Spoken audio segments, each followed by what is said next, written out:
Hey guys, and welcome to episode 17 of my Mario Kart 8 Deluxe Let's Play. Today we're doing the Shell Cup using... I can't even remember who I picked. The green-haired Inkling Girl. First track is Moo Moo Meadows, one of my favourites. And we should do well. I'm using a bike today, I want to say it's called a sport bike, but that might be incorrect. I'm not sure. Oh, it's an inside gift one. Wasn't expecting that, so I'll have to get used to that a bit. Should still be fine since it's 100cc. I don't know though. Let's hope we are, because I don't fancy the idea of losing. But if we do, I'll probably just switch up the kart.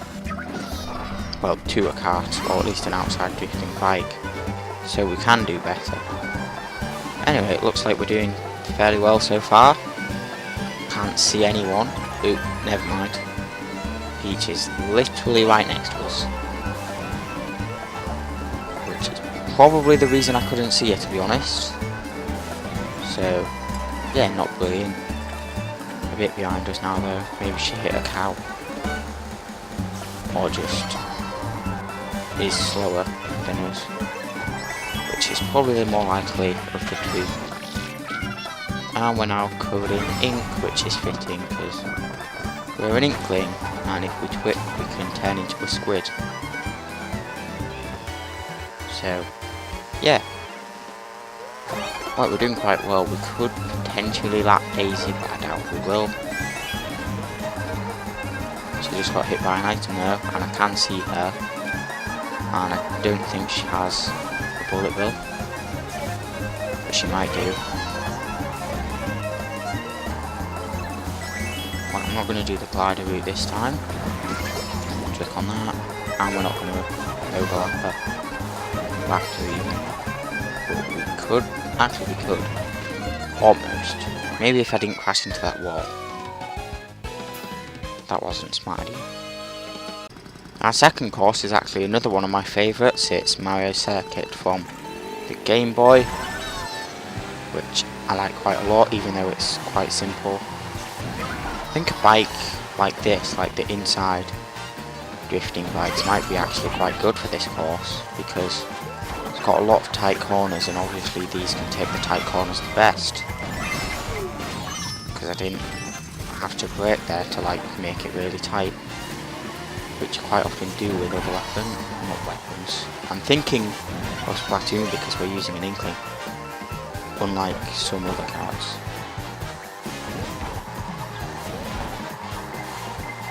Right, yes, it's only one red shell, good. Peach is quite close behind it, and there's another red shell. Hopefully there won't be another. So it looks like Peach and the Inkling Boy are our main two rivals. But I think we're gaining distance on Peach. And then Peach is miles ahead of everyone else to start with, so we should be able to win this one easily. Even though I am using a vehicle that I'm not too comfortable with, because I don't generally use the inside drifting bikes that much, which I probably should use a bit more. Just so I do get more used to them, because it's good to get used to everything, because you're going to do better, probably, if you know how to use everything. Don't think we'll overlap Daisy this race either, but she's not doing too amazing. Could have got to 10 coins if that red shell didn't hit us. We still might do before the end of the race, we only need 3. And I missed all 3 of them. It's because I'm used to outside drifting, probably. Something like that. Don't know though, it could just be me being bad at driving in general. Example, me hitting into that. Let's make the Inkling drive off-road. Third race is Cheep Beach. Yet again another one of my favourites. And I just realised I really like all 4 courses in the Shell Cup, which probably means the Shell Cup's my favourite cup. Because I really like Moo Moo Meadows, I really like Mario Circuit, I really like Cheep Cheep Beach, and not as much, but I do like Toad's Turnpike as well. So yeah, that's a lot of tracks that I like. I was going to say, I wonder if you still get your shadow while you're in the water, but you clearly do. As just to the right of her is her shadow. Where's Peach? Not too close, but there's a red shell. Blocked it.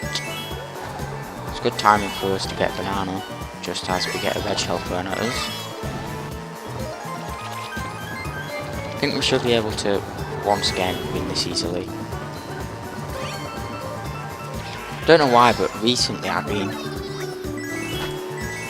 Well, it makes sense because we're on 100cc now instead of 50.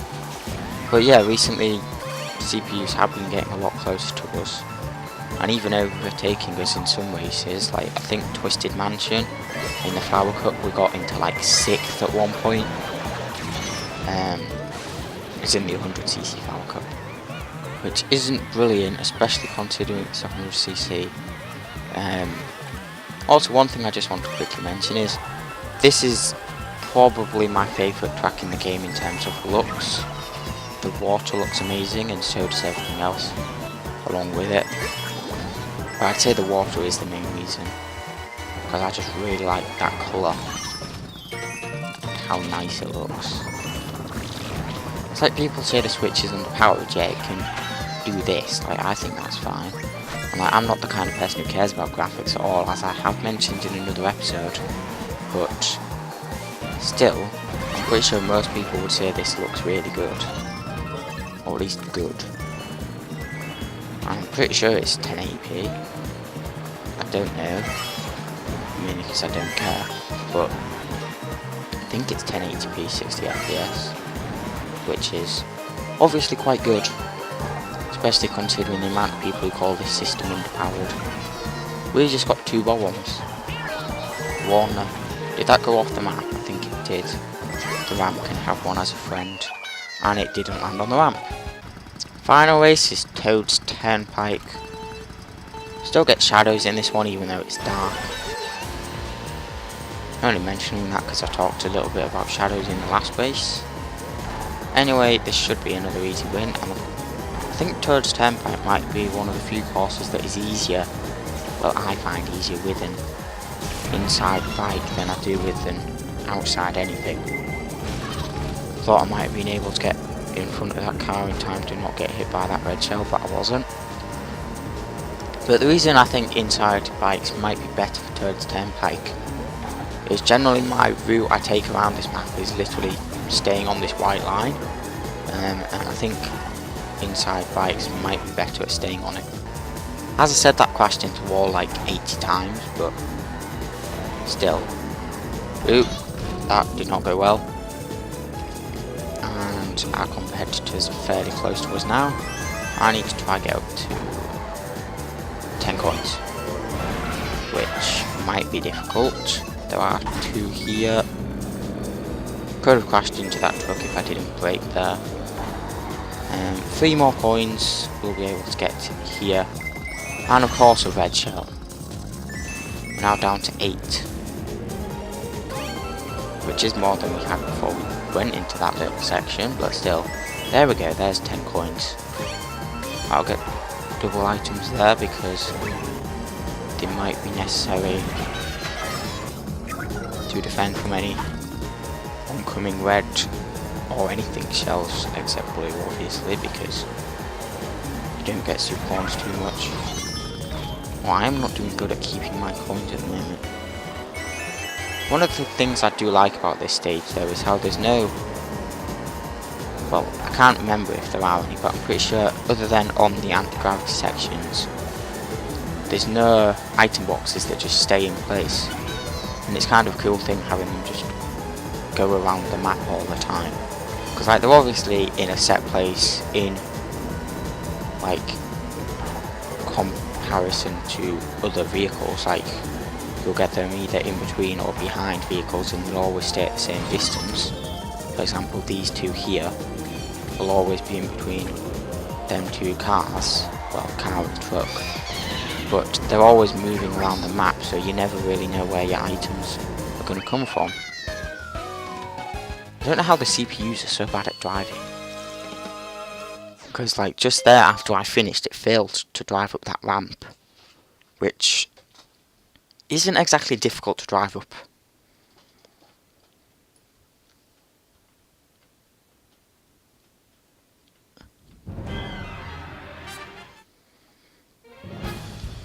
Here we are with our trophy, triple stars once again, like everything so far, and a new customization unlocked for 550 coins. I think it's now every 50 coins instead of every 30. But anyway, that'll be it for this episode, so if you enjoyed it, leave a like down below. Thanks for watching, and I'll see you in the next one.